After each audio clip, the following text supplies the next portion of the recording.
Marcus Garvey had a tremendous impact on the world. African-American politician Adam Clayton Powell said, Marcus Garvey was one of the greatest mass leaders of all time. Nnamdi Azikiwe, former president of Nigeria, said, Garvey was one of the most far-sighted persons of African descent to walk upon God's earth. Martin Luther King Jr. said, in the history of the U.S., Garvey was the first man on a mass scale to give millions of Negroes a sense of dignity and destiny and make the Negro feel that he was somebody. Kwame Nkrumah, former president of Ghana, said, the book that did more than any other to fire my enthusiasm was Philosophy and Opinions of Marcus Garvey.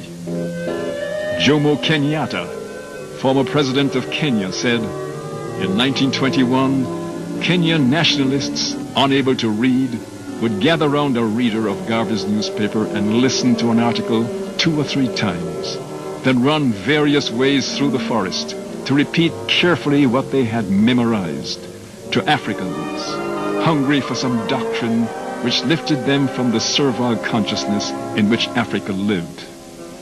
Malcolm X said it was Marcus Garvey's philosophy of Pan-Africanism that initiated the entire freedom movement, which brought about the independence of African nations.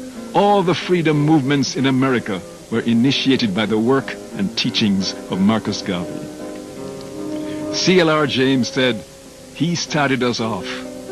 For me, Garvey was the beginning, the first man to make black people feel aware of themselves as an international force. The Jamaican-born poet Claude McKay said, Marcus Garvey's influence over Afro-America, Native Africans, and people of African descent everywhere was vast. But despite all his efforts, Garvey couldn't make the breakthrough in Jamaica.